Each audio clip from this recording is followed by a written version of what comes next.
Narcissists love to present themselves as immutable, strong, and that they have this persona that cannot be impregnated. You just simply cannot hurt these people. That is not true. They don't want you to know the truth, and so they have this way of presenting themselves as being above the fray, and more than anything else, as being above you. You cannot get to these people. At least that's the way they want you to think. So again, that's the way they present themselves. But the reality is these people, narcissists, are just exactly the opposite.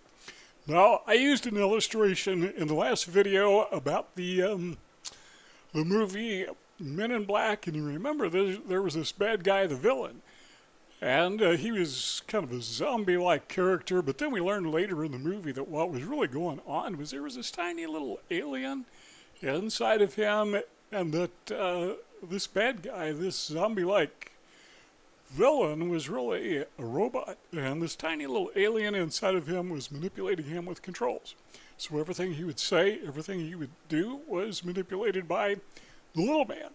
Well, that is the narcissist. The narcissist is an individual with a little man inside. Not literally, that's kind of obvious, but the point is he has a deflated ego. Now, I don't know if he was born this way or she was born this way, or maybe there was some horrific incidents in his or her early life that made them become very defensive and feel very small. But whatever, that is the way that it seems to be. So they got to compensate for that feeling of tininess, of incapacity. So they do that by projecting, by presenting something that is very different. In other words, they're putting on a show. They're putting on an act. They're really good actors. They're good at that. So they don't want you to know that they are highly vulnerable. They don't want you to know that they are insecure, that they are feeling very inferior. So again, they try to hide all of that like the little alien hiding inside the big monster. But eventually, the evidence is going to become obvious. It's going to present itself, and when that happens, then the narcissist goes into panic mode. So let's ask ourselves this question. For these questions, I've got 3 points here. What are the things? Okay, it's one question. What are the things that causes a narcissist to panic? Now, again, I've got 3, but that's based upon my experience. So collectively, if we take all of our experiences, there's probably far more than 3. Maybe you can think of some of those things, and if so, put them in the comment section so other people can learn from your experience as well as my experience. You know, I'm nearly 7 years old. I've been going through this for like decades. So I've learned a thing or two. I'm just trying to share with you some of the things that I've learned. And you can do the same thing in the comments section. Just share with whoever's watching the video what you have learned as well. So number 1 is this. What causes them to panic is when they know that you know that causes them to panic. That, you know what? I mean, what is it that you know that causes them to be so terrified? Once you figure out this monster, this villain, this bad guy who presented himself initially as your best friend or your lover or whatever, oh, that was fake, but now you realize this person is really inferior on the inside. They have no sense or very little sense of self-esteem, that all along they have been abusing you and using you to take supply. Supply being defined as anything that will inflate the ego of a narcissist so they don't have to feel like this little person. So their entire life is vested in compensating for that missing, that deficit of self-esteem. Their whole life is.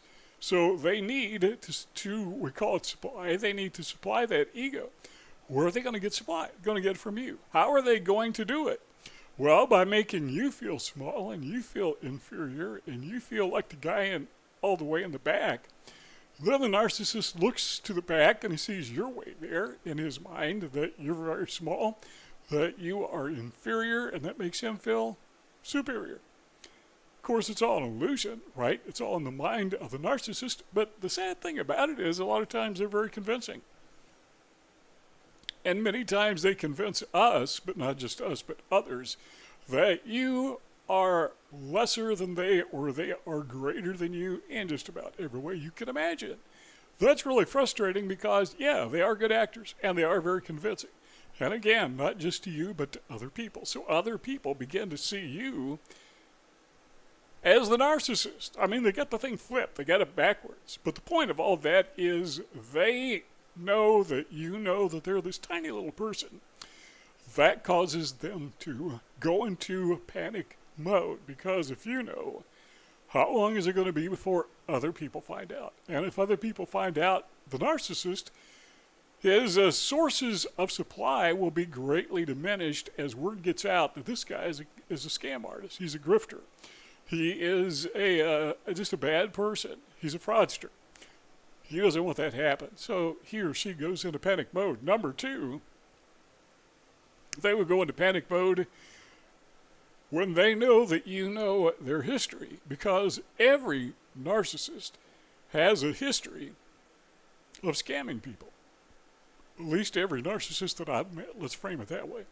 Now, it could be somebody who is, I don't know at what age. I think it's like maybe 18 or 25 when your brain fully develops.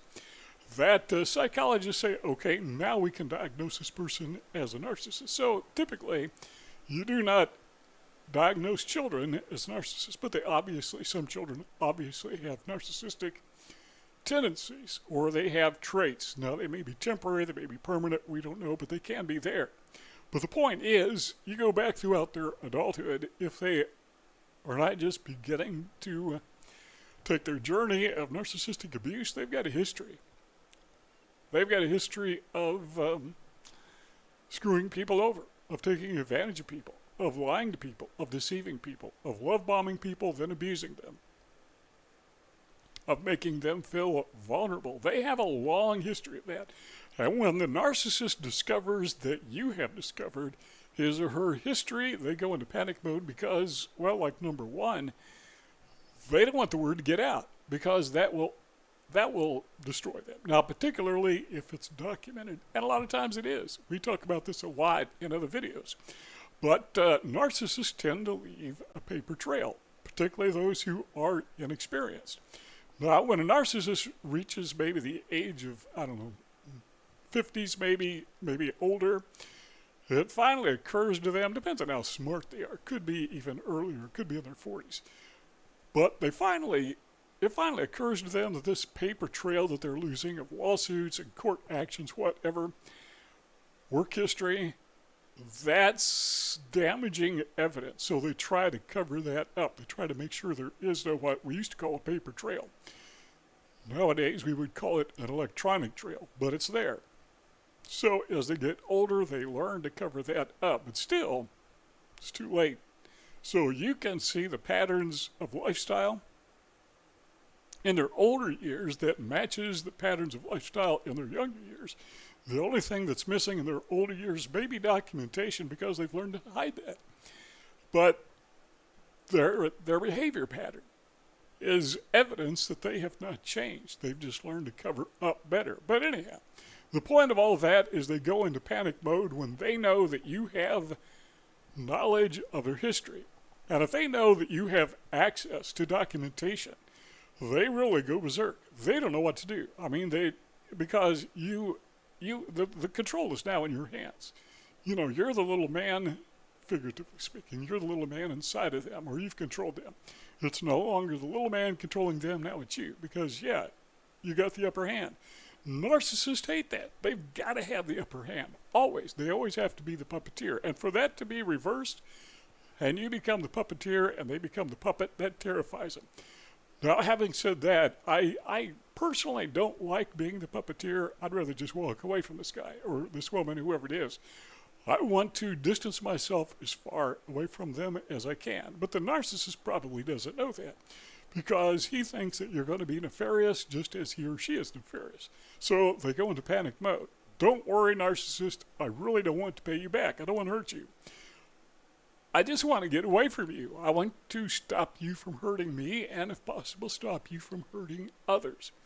What else causes the narcissist to go into panic mode? Well, the fact that they know that you can expose them. You have the social network, you have the social circle, you have the contacts. And you know, because you've known the narcissist for so long, you know the people that he knows or that she knows. You know all these people. And now you've got their history of being a bad guy. You know, you've got documentation, the electronic paper trail, put it in those terms. You know how fragile they are. So now they're in panic mode because you've got access to all these people and you can just spread the word like wildfire. They can't let that happen. So you know what I'm about to say. You're probably already a page ahead of me. So what they do is they step up that smear campaign, which, by the way, in my experience, and I don't know everything, but in my nearly 7 years experience, one thing I've learned is a smear campaign, it's always there. I mean, it's always, always, always there. It just intensifies. Once the narcissist realizes that you're onto him and the final discard has happened, now he hasn't disappeared. She hasn't disappeared. They're still very busy. They're just behind the scenes being busy. And they're behind the scenes being busy trying to smear you, trying to slander you, trying to convince other people, do not talk to this person. In my case, don't talk to Ken. He's a bad guy. And that accomplishes, as we said in the last video, that accomplishes two things. First thing it accomplishes is the social network is not going to listen to you. So that renders you ineffective. But it also prevents the social network from talking to you.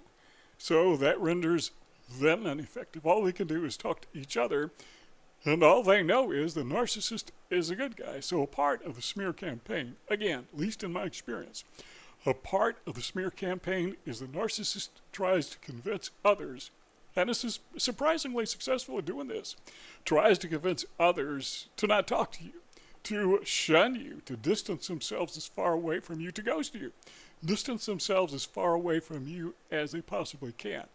Now, shunning, ghosting, yeah, that's what you do to the narcissist. You go gray rock and then some. Just break off all communications. I just said this a moment ago, but my personal strategy that I found to be the most effective is don't try to pay these people back because, yeah, they kind of like to fight. And it really doesn't do any good. It just makes you look worse than the narcissist would have had you look. So just break off contact. You don't have to go tit for tat. You don't have to teach them a lesson. People have been teaching them lessons all their lives. And you got to keep in mind, depending how old the narcissist is, they have a long history talking about history. They've got a long history of people they've scammed, people they've defrauded, people they have taken advantage of. So they got all these people out there trash talking them. So that's covered. You don't have to do it. Someone else is doing it for you. And the amazing thing about the narcissist is his ability or her ability to do that balancing act that we talked about in other videos where they're able to keep up, to maintain that charismatic character, which is totally fake, and at the same time have all these people who are on to them. How do they do it? Well, they're very gifted at that, or at least so it seems. 2 rectangles on the screen. Let's keep talking if you want. All you got to do is click one of those 2 rectangles, but if not, thanks for stopping by, and we'll see you all next time.